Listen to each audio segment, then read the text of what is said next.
Après le bip, après le bip. Raph, est-ce que tu es prêt? Tu es bien éveillé? J'espère que vous êtes prêts aussi. Je suis prêt. Parce que là, ça va être costaud. Je t'écoute. Déjà, est-ce que tu as réfléchi à cette question? Qu'est-ce qu'une monnaie? Est-ce que tu as une définition? Si par exemple, je te demandais, quelle est la définition que tu as d'une monnaie? Alors, si je devais donner une définition comme ça, je dirais que la monnaie, c'est un outil qui sert d'échange.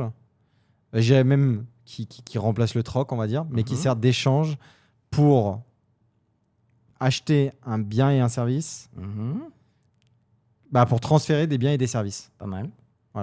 Voilà ce que je dirais. Ok, c'est pas mal. Alors sache déjà qu'il n'y a pas une définition. Ok. Les humains, sur ce sujet comme sur tant d'autres, ne sont pas d'accord. Ok. Donc comme je me suis intéressé, déjà tu as parlé d'outils, c'est bien. En fait, Oui, je l'ai dit parce que tu on en a déjà un peu parlé. emploies souvent le terme outil. Oui, Mais je me suis dit, exactement. ça peut faire bien. Là, c'est moi qui t'ai inspiré, mais j'en suis très content. Ouais. Parce que Mais parce que toi, tu as tendance à dire aussi que c'est un outil et ça sert aussi. Attends, je l'ai. Que c'est pour le. Tu sais, on crée de la. Ah merde, je l'ai plus. Je sais plus. C'est pas grave. Je vais donc donner mon interprétation, ma définition, qui va nous permettre après de discuter et d'arriver. Et à la fin, évidemment, je sais que vous êtes là parce que c'est ça qui vous intéresse. Qu'est-ce que l'euro numérique? Et on fera toutes les dystopies d'ailleurs que cet outil numérique en construction permet. Ok. Parce que ça, il y a beaucoup de peur là-dessus, évidemment. Donc la définition que j'en ai sortie, et c'est la dernière parce qu'elle évolue au fur et à mesure du temps, mais celle-là, j'en suis là. Donc c'est un outil conceptuel qui permet de déplacer dans l'espace et le temps la représentation de la valeur. C'était ça, déplacer dans l'espace et dans le temps la représentation de la valeur. D'accord. Alors ça, c'est ma définition. Ok. Et déjà, le premier, j'ai rajouté le conceptuel. C'est la dernière version de ma définition. Parce qu'en gros, c'est une idée. Et cette idée, pour permettre de réaliser les fonctions de l'outil, donc notamment, là, tu as cité la première fonction, qui est le moyen d'échange, Oui. il a besoin d'un support. Oui. Parce qu'on peut s'échanger des idées, mais il y a un moment où il faut des traces. Et donc ce support, lui, il est choisi par convention. D'accord. Et au cours de l'humanité, ce support, il a beaucoup évolué. D'accord. Les humains, ils se sont échangés des pointes de flèches, par exemple, des coquillages. Il y a une expression en Ça, c'était le troc. Alors non, justement, c'était déjà pour remplacer le troc. Ah, d'accord. Parce que le troc, en gros, si je caricature, t'es un maçon, tu sais faire des maisons. Moi, je suis cordonnier, je fais des chaussures. Je te fais ta maison et tu me passes les chaussures. Oui, mais une chaussure, mais ça, c'est pas... Tu vois, Ah, on appelle ça, c'est une inadéquation des besoins. Ok. C'est que si le pauvre maçon il doit construire une maison à chaque fois qu'il a besoin de quelque chose, ça va pas. Tu vois, il crève de faim. Tu vois, parce que tant qu'il fait sa maison, il peut pas être sur les champs. Donc, voilà. Et donc cet objet, cet outil, alors il a été inventé encore une fois par les hommes, aussi pour commercer avec les étrangers, mais c'est un concept et ça représente la valeur. C'est pas la valeur. D'accord. Mais on a donc besoin d'un support et pendant des millénaires, le support il était physique parce que le monde digital, il est finalement relativement récent. Ouais. Et donc dans tous les supports que l'humanité a eu, il y en a un notamment, j'aime bien cette expression française que tu dois connaître, même si je suis né dans les années 80, tu me diras c'est déjà trop vieux, mais le blé, t'as pas du blé. Oui. Et bien ça vient de là. Parce qu'à un moment, en France, on utilisait le blé comme monnaie. Ah, comme monnaie. Voilà, comme support, encore une fois, de cet outil qui représente la valeur. D'accord. Quand je dis déplacer l'espace et le temps, c'est aussi pour les autres fonctions. Donc il y a le moyen d'échange. Le deuxième, on appelle ça l'unité de compte. C'est ce qui donne le prix. D'accord, c'est la confiance qu'on va mettre. Non, ça permet de comparer justement, encore une fois, le prix d'une maison avec le prix de ta chaussure. Le prix de la chaussure.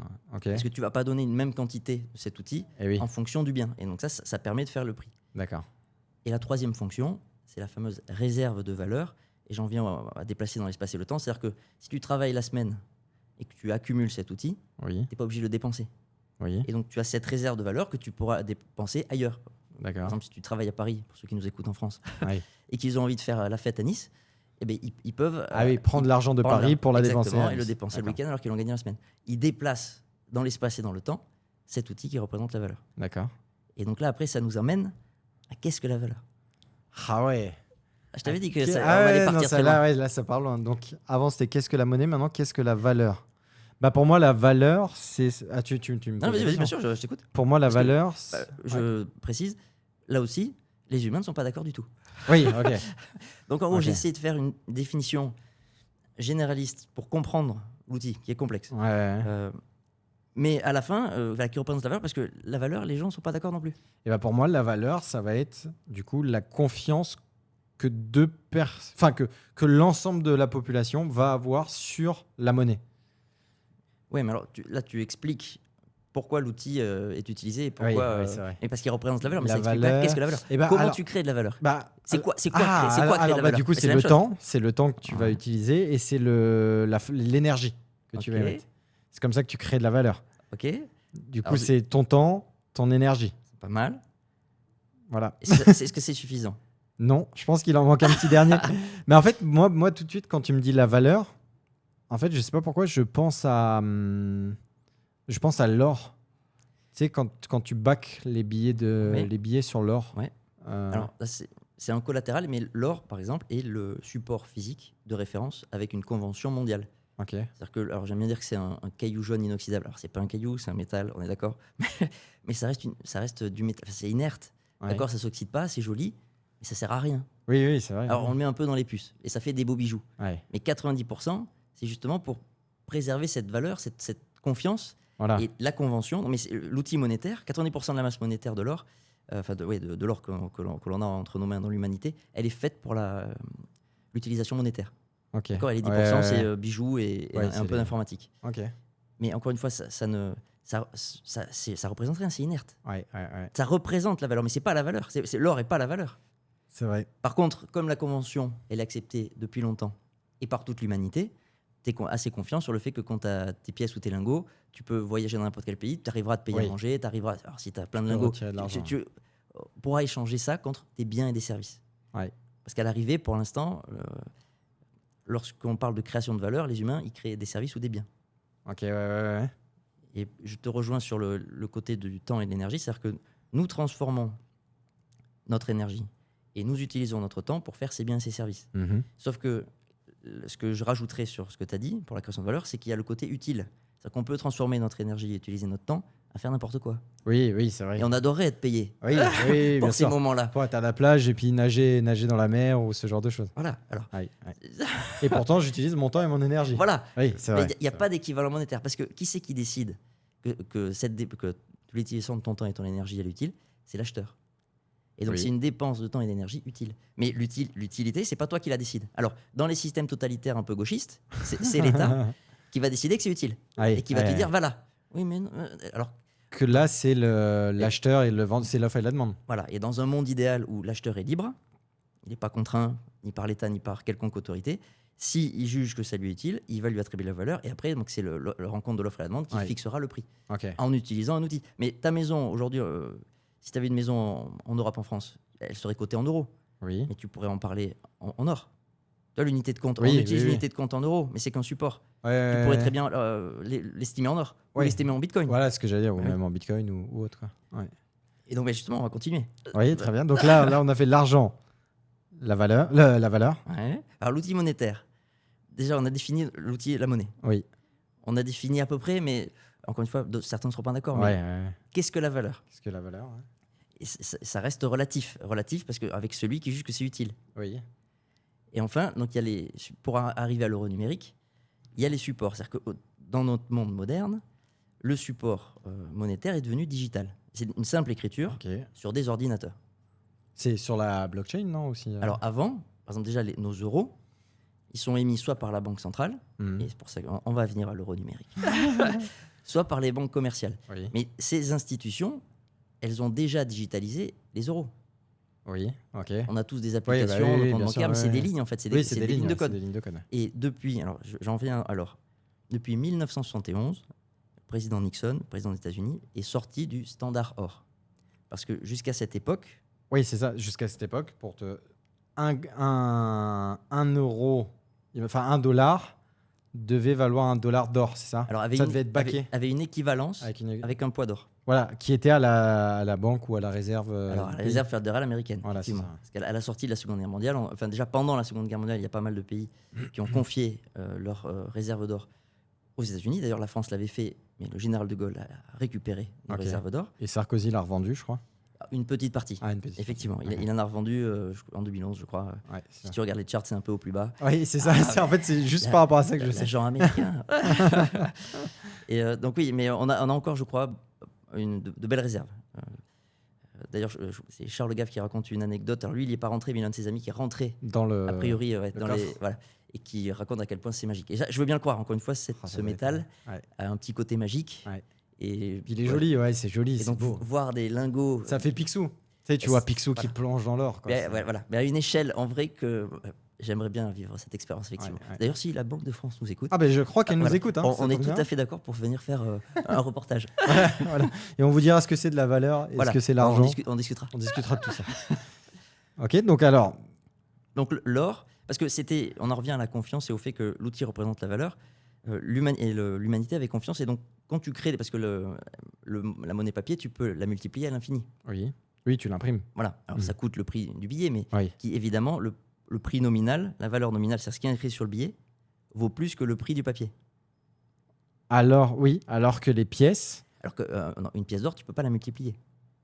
Oui, exact. Donc, elle est limitée par des règles physiques. Bien sûr. Déjà, le papier, c'est une première façon de, en gros, augmenter la masse monétaire à l'infini. Ok. Mais au départ, ça s'est fait en plusieurs étapes. Les Américains, en gros, disaient « Faites-nous confiance, il y a une convertibilité parfaite, on va pas abuser, la planche à billets, faites-nous confiance, on a été sérieux, on est des bonhommes. » Et je crois que maintenant, de nos jours, ça s'imprime très souvent. Ah non, mais là, ils sont à 39 000 milliards de dettes. Non, mais là, ça... Il y avait une image que j'avais adorée, que j'avais vue sur les réseaux. C'était un feu de camp. Et en fait, il jetait les billets dessus, mais du coup, ça faisait encore un plus gros feu, et du coup, il jetait encore plus de billets dessus. C'est un peu l'image du système. Non. Oui, ben là on est. Alors, on appelle ça le régime d'échange flottant. Et donc, comme le mot l'indique, on flotte. On flotte dans une masse monétaire qui ne fait qu'augmenter. Voilà. Alors, et qui augmente plus vite que les biens et les services que nous sommes capables de créer. Même si, et c'est là encore une fois, je vais bâcher une idéologie socialisante très, très répandue en France, le gâteau n'est pas terminé, n'est pas fini. C'est-à-dire que le nombre de biens et de services, il est croissant. Grâce à l'innovation, et on le voit avec l'IA. En fait, les humains bâtissent beaucoup là, aujourd'hui dans le monde digital, mais ça a un impact réel, et le nombre de biens et de services est quasiment infini. La seule limite, c'est notre imagination, notre possibilité de créer. Si demain on est sur la Lune ou sur Mars et qu'on devient une espèce multiplanétaire, il y aura encore plein de choses à... il y aura encore plus de choses à voir. Et je sais que tu aimes l'IA et les robots, je pousse à la réflexion. On a dit que la valeur, c'était une dépense utile de temps et d'énergie des hommes, et donc utile parce que jugée par l'humain. Mais si demain les robots créent les biens et les services dont on a besoin, l'humain ne sert plus à rien. Où est la valeur? Non mais, qu'est-ce que sera la valeur? Qu'est-ce qui aura de la valeur aux yeux de l'acheteur, aux yeux d'humain? Parce qu'a priori, alors après peut-être que les robots feront leur vie, et on va peut-être disparaître d'ailleurs. Et le futur de l'humanité est peut-être de devenir des cyborgs, j'en sais rien. Mais en tout cas, là, la technologie qui arrive va peut-être profondément changer les règles, ce que l'on estime comme étant la valeur. Et du coup, qu'est-ce que t'as la réponse non. Ou... Ah oui, d'accord, c'est ça. Tu poses là. Oui, c'est vrai que je t'amènerai loin. Non, mais c'est vrai que du coup, mais c'est pour ça qu'il parle aussi de salaire universel, etc. Dans le sens où en fait, l'humain servira plus à grand chose. Du coup, vaut mieux lui donner un peu d'argent pour qu'il puisse vivre et qu'il fasse sa vie. Tandis que les robots font tout, quoi. C'est un peu ce qui est dit dernièrement. Oui, alors... je crois que c'est Musk, non, qui disait ça. Lui, il se projette dans un monde d'abondance infini. Si on ne veut pas laisser une partie de la population dépérir, effectivement, il se pose la question de comment leur apporter les ressources pour qu'ils vivent et survivent. Mais ça ne suffira pas à nourrir l'humain. Il a besoin de plus, il a besoin de transcendance. Mais ça décalera quand même, parce que si on est dans ce monde d'abondance... mais si on a tout, qu'est-ce qu'on peut pas avoir? Et souvent, ce qui a le plus de valeur ou ce qu'on veut, c'est ce qu'on n'arrive pas à atteindre ou ce qu'on peut pas avoir. C'est ça, Et on est toujours insatisfait. De toute façon, l'humanité progresse, et même si les plus pauvres, progressent, je parle à l'échelle de l'humanité, encore une fois, ceux qui nous écoutent, oui, l'Europe de l'Ouest souffre, la France se paupérise, c'est d'abord notre faute et la faute des gens qui dirigent le pays. Mais le monde, lui, il continue de croître. On le voit ici où on est dans une zone de croissance. Les gens progressent. Alors, ils sont encore... Par exemple, peut-être que la Thaïlande n'est pas au niveau de... la population thaïlandaise, si on fait une moyenne, n'est pas encore au niveau de la population française, sauf qu'eux, ils montent. Alors que nous, on descend. Et donc, psychologiquement, tu le vis pas pareil. Alors, il y aura peut-être un croisement. Mais déjà, tu vois, pendant la croissance, tu vis les choses beaucoup plus positivement que quand tu décroîs. Même si tu pars de haut. Et on est toujours très haut, là. Encore une fois, là, on a des ressources absolument fabuleuses. D'ailleurs, je crois que... Alors, tu vas pouvoir me confirmer, c'est ça qui est bien. C'est ça que j'aime bien quand on discute avec toi. C'est que souvent, toi, tu as les infos. Moi, j'ai de l'à peu près. Alors, dans mon à peu près, je crois qu'il y a Emmanuel Macron qui expliquait qu'il y a des services, il y a des géants de l'IA qui investissent à fond là en France. Et surtout par rapport à nos réserves nucléaires, c'est ça ? Surtout par rapport à notre nucléaire. Et je crois qu'il y a... si je dis pas de bêtises, alors je sais plus si c'est Corée, Chine ou Japon, mais il y a un des boss qui crée les disques durs. SanDisk, je crois, si je dis pas de bêtises. SanDisk qui ont investi un truc comme 50 milliards. Tu veux que je te trouve l'info en même temps qu'on en parle ? Mais il me semble que c'est SanDisk et c'est 47 milliards pour la France, je crois. Donc il y en a quand même qui investissent et qui croient en la France. Surtout, je pense, par rapport à ces 42 milliards. C'est qu'on a un parc nucléaire exceptionnel qui est sous-utilisé. Ouais, voilà. Et ça, alors moi, j'ai pas suivi cette affaire-là, mais j'ai suivi justement en rapport avec le minage de Bitcoin.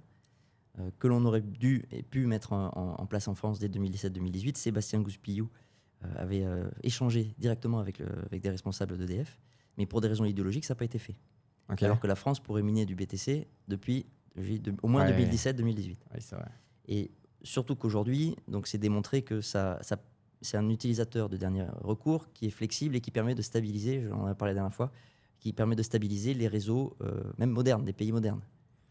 Et tout ça peut contribuer à faire baisser la note d'électricité. Parce qu'en gros, quand tu mets la centrale à fond, ça ne te coûte pas plus cher. Et donc, quand les gens ne sont pas là, parce qu'il faut toujours qu'il y ait à 1% près autant de production d'électricité que de consommation. Si tu en fais trop, tu fais griller tes câbles. Si tu n'en fais pas assez, c'est une sous-tension, il y a tout qui saute. Et donc, le problème pour le producteur d'électricité, c'est qu'il y a des zones où, quand les gens rentrent du boulot, à 17h, ils allument tous la télé, le truc, les lumières, le chauffage l'hiver. Et donc, c'est une demande immense. Et donc là, ils doivent mettre en route des usines, en fait, par exemple, faire tourner les trucs à gaz, enfin les trucs qui sont le plus chers, pour apporter cette petite demande en plus, qui n'est pas la demande moyenne. Et en fait, le Bitcoin, il renverse ça. C'est-à-dire que tu mets tout à fond, et quand les gens demandent, quand il y a le pic de consommation qui arrive, en fait, c'est le Bitcoin qui s'arrête. Et au niveau industriel, c'est les seuls à pouvoir le faire, parce que quand tu as un haut fourneau, quand tu as une industrie de voiture, c'est pas parce qu'il est 17h que tu vas couper tes machines de production. Oui. Au niveau business plan, ça c'est terrible. Et puis le haut fourneau, il s'éteint. Et donc, alors que BTC, lui, il peut s'arrêter quand les gens en ont besoin. Oui, c'est vrai, ça je l'avais écouté justement, je l'avais vu. Et du coup, j'ai les infos. Vas-y. J'ai les infos. C'est SoftBank Group. Donc c'est Japon. Et c'est 45 milliards, pouvant monter jusqu'à 75 milliards. Et après, il y en a d'autres, mais je ne connais pas les noms, donc ça ne va pas me parler. Mais il y a Amazon, par exemple, qui a des États-Unis, qui a mis avec Amazon Web Services, avec les serveurs. 400 millions. Ouais, sûrement. Il y a, par exemple, en fait, j'ai les pays. Si tu veux, tu as aussi le Canada, la Belgique, le Portugal, l'Allemagne, l'Italie, l'Irlande et la Pologne qui investissent un petit peu en France, du moins. C'est ce qui est ressorti là ces derniers temps. Et j'ai vu, en fait, Emmanuel Macron qui avait tweeté il y a une semaine, là, une soirée, je sais pas, il a tweeté toutes les stats, toutes les infos comme ça en disant boum, il y a eux qui investissent, Est-ce que c'est un message qu'il veut faire passer ? Il y en a plein qui ont répondu en mode si je connaissais pas Emmanuel Macron par rapport à ces dernières années, je serais hype. Mais vu que je le connais, je pense que c'est juste de la stratégie communicative. Tu vois ? Et je vais parler de ce que je connais avec cet exemple sur les mineurs. C'est-à-dire qu'il y a Mara, qui est un géant aussi du minage, qui se positionnait pour justement décrocher des contrats. Il y a un groupe de mineurs français qui se sont liés pour essayer de dire mais attendez, on peut le faire nous. Il n'y a pas besoin de confier ça et de s'enfermer encore une fois avec un acteur étranger. On peut le faire nous. Ouais, on peut le faire donc, chez nous. Je ne sais pas d'ailleurs où ça en est. Je crois d'ailleurs que ça a été retardé, décalé grâce, on va dire, mais je ne suis pas sûr que les choses soient en place. Alors que ne serait-ce que des data centers IA, où là les gens s'arrachent. Mais le data center IA, tu ne peux pas le couper, il n'est pas aussi flexible que Bitcoin, donc on n'en revient pas. C'est complémentaire, il faudrait les deux. Mais ça en revient au fait qu'il faudrait déjà expliquer aux Français que transformer de l'énergie, c'est pas un problème. Et plus tu en consommes, en fait, il y a une corrélation entre la capacité des pays à transformer l'énergie et leur niveau de richesse. Plus tu es capable de transformer l'énergie, et c'est pas consommer, encore une fois, l'énergie elle est potentiellement infinie. C'est juste la façon dont on l'extrait et la façon dont on la transforme. Mais si demain on a par exemple là on fonctionne, c'est de la fission nucléaire. nos centrales. Ouais. En gros, c'est des atomes qui se divisent, Ouais, et tu as l'énergie et on chauffe de l'eau. Et demain, si on a la fusion nucléaire, on a peut-être une énergie infinie. Ok. Donc le problème, c'est d'où elle Oui, vient, voilà, comment on la et transforme, Qu'est-ce qu'on en fait? et quel impact qu'on a sur l'environnement. Donc ça, c'est des questions Ouais. légitimes. Ouais. Mais de dire faut consommer moins de façon absolue, c'est une connerie. Et en fait, ils le disent pas, parce que quand tu dis aux Français consommez moins, Ils consomment plus? non, mais ça veut dire appauvris-toi. Ah oui. Sauf qu'ils vont jamais jusqu'au bout.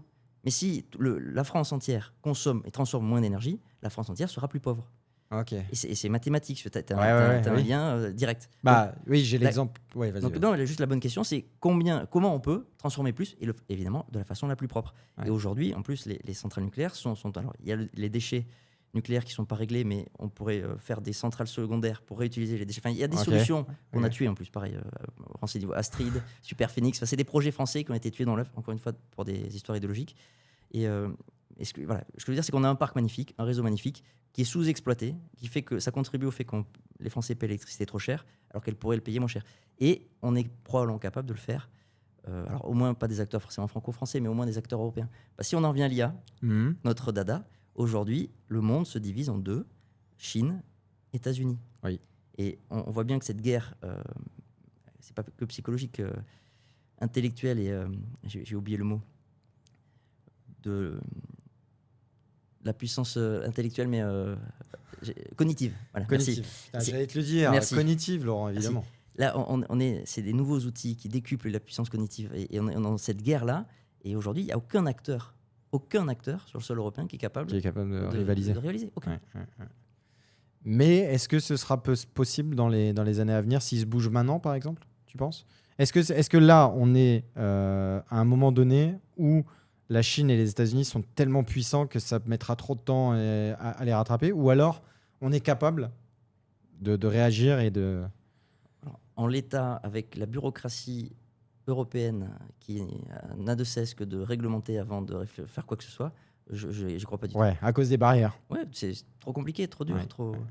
Ouais, donc ça résume un peu... Trop d'administratifs, trop d'intermédiaires qui vont te dire quoi faire. En fait, ça résume un petit peu le problème de l'entrepreneuriat, même en France. C'est-à-dire que... Enfin, même en Europe. Ouais, et surtout en France. Dans le sens où, même si tu veux entreprendre, en fait, il y a tellement de barrières, de machins qui mettent des bâtons dans les roues. À chaque fois que tu fais un truc, tu as un formulaire ou un truc à remplir. Il y a une petite vidéo là, qui tourne sur Arnaud Montebourg qui explique que... Alors, je sais pas où il est, mais ils doivent déplacer en gros des couleuvres. Okay. Et donc, il faut remplir des formulaires. Il y a 14 pages à lire pour dire c'est tel... Et ça pour tout. Il explique les clôtures qui sont surveillées par satellite. Mais si tu le surveilles par satellite, déjà tu payes. Mais après, il faut un fonctionnaire pour interpréter l'image satellite. Et il faut un deuxième pour aller dire ta clôture, elle déborde de 0,5. Tu vois. Et est-ce que ces services sont utiles? Oui, pas non. Est-ce que le marché le demande? Alors, le mec qui dirige, c'est utile pour lui. Oui. Mais est-ce que ça crée vraiment de la valeur? Ouais, non. Ouais. Non, mais c'est vrai que c'est fou. Donc, la Chine et les US, du coup. Ouais, et le truc, c'est qu'aujourd'hui, tu peux pas te passer de ces outils pour performer. Alors là, tout compris, hein, je veux dire, tu vends des voitures, si tu n'utilises pas ces outils IA pour améliorer ta chaîne de production, tu vas être largué par les autres. Ouais. Donc, c'est des outils qui deviennent indispensables, et ces données ont une valeur extrême. Et en fait, on n'est pas capable de les contrôler. Parce que tu utilises les modèles chinois, que tu utilises les modèles américains, à l'arrivée, très probablement qu'ils captent tout. Ouais, oui. Je veux bien croire qu'ils disent non, on protège. Et ça fait même peur pour les années à venir, en fait. C'est-à-dire que là, maintenant, en fait, avec l'IA, vu que ça évolue tellement vite, etc., et que ça augmente de plus en plus, et que nous, on n'a pas pris cette voie-là, en France, je parle, ou en Europe, et ils vont nous écraser de partout, et en fait, ça va faire deux blocs énormes. Alors, c'est là qu'il faut compter aussi sur l'innovation et la disruption. Parce que les modèles IA fonctionnent en gros de façon bourrine, en partant du principe que plus tu leur donnes de données, plus ils vont être plus... Et en fait, peut-être qu'il y aura une autre solution. J'ai oublié le nom. Je crois que c'est un Français d'ailleurs qui... c'est ce que j'allais dire. Souvent, c'est là où nous, on est bon, c'est qu'on arrive à être... les Français, il me semble, dans l'histoire, ils ont souvent été un peu plus créatifs, un peu plus... Et ils ont réussi à prendre des tournants. C'est possible. En tout cas, je crois que c'est un qui a bossé pour... je ne veux pas dire de bêtises, mais en tout cas, des géants américains qui en est sorti et là qui est en train d'essayer de trouver une nouvelle façon de faire réfléchir en gros ces outils. Ça me parle. Ouais, mais j'ai oublié le nom. Donc, Ok, très bien. Non, c'est fou. C'est vrai que ça mindfuck. Vas-y, dis-moi. Et non, mais du coup, il faut qu'on arrive à l'euro numérique. Ah oui, le fameux. Alors justement. Alors juste, il est sorti ou pas l'euro numérique? Non, pas sorti. Non, il est en. Il y a une roadmap. Et en gros, c'est pour 2029. Ok. On n'y est pas. Okay. Et il y a plein de questions. Peut-être que sinon je reprendrai à la fois prochaine. Qu'est-ce que t'en penses? Juste dédié à l'euro numérique? Ouais. Bah non, mais moi j'avais déjà juste une question. Quelle est la différence entre 1 euro sur mon compte en banque, donc la BNP, imaginons 1 euro, et 1 euro numérique sur mon compte en banque de la BNP? Alors non, justement, il sera pas. Alors ils sont encore en train de discuter parce que donc, actuellement, 1 euro sur ton compte en banque, c'est une banque commerciale, donc une institution privée qui la détient. Ah oui, alors que l'euro numérique... Les particuliers n'ont pas de compte directement à la banque centrale. Par contre, on a de la monnaie de banque centrale, c'est les billets et les pièces. Okay. Les billets et les pièces, c'est la banque centrale qui les met. Et après, c'est les banques qui, elles, ont un compte à la banque centrale. Ouais. Et en fait, la question que posent, notamment, ils sont toujours pas d'accord, ils en discutent, ils appellent ça la désintermédiation des banques. C'est-à-dire que si demain, la banque centrale est capable de fournir un wallet avec son euro numérique, quid des banques? À quoi te sert la BNP? Oui, c'est ça. Ou la Société Générale, ou n'importe quelle banque. Oui, c'est vrai que ça sert plus à rien. Sauf que, alors là, il faut... On fera un épisode sur la création monétaire. Mais non, mais en fait, là, c'est intéressant. Sauf que une banque commerciale, quand elle vous prête de l'argent, par exemple, si toi, elle va pas le prendre de toi pour me le prêter à moi. Ok. Elle va le créer. Et elle va le créer avec un effet de levier. Admettons qu'elle est 100 en coffre, elle va pouvoir créer 1000. Okay. Alors après, c'est la gestion du risque, c'est le boulot de la banque.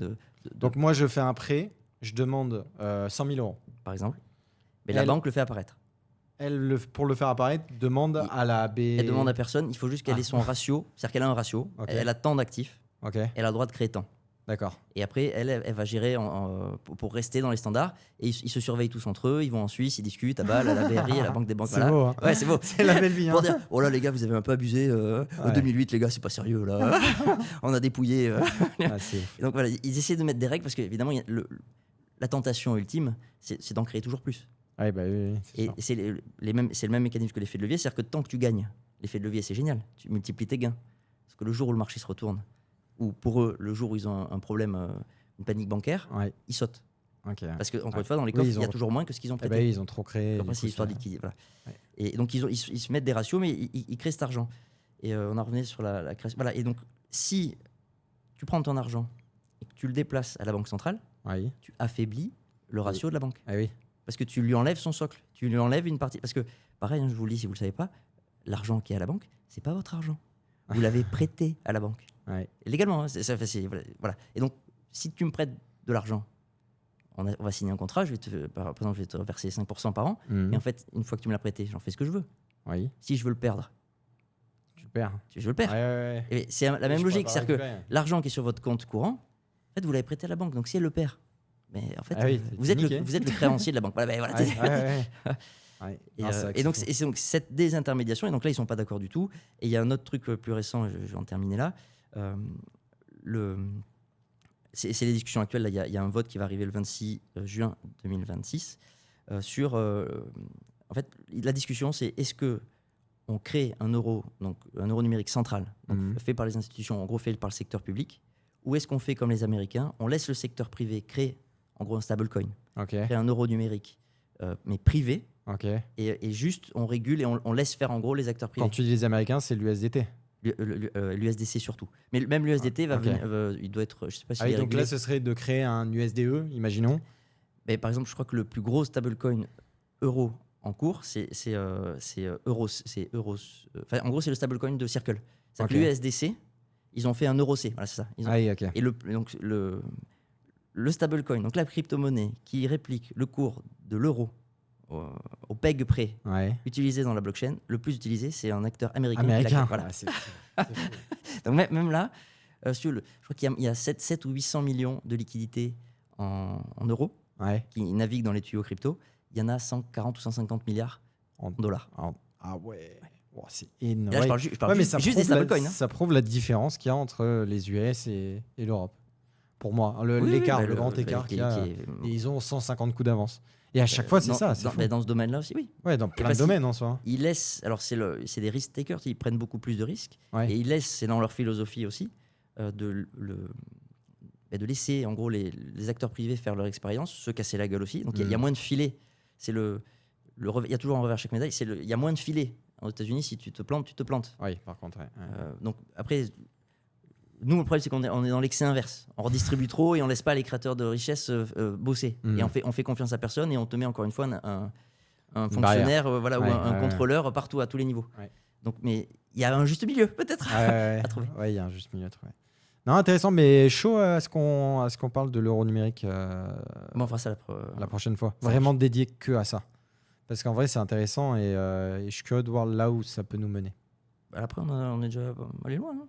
Parce qu'après, il y a tout le. On fera la prochaine fois. Vas-y. Parce que du coup, juste, je conclurai là-dessus pour teaser pour le prochain épisode. Vas-y.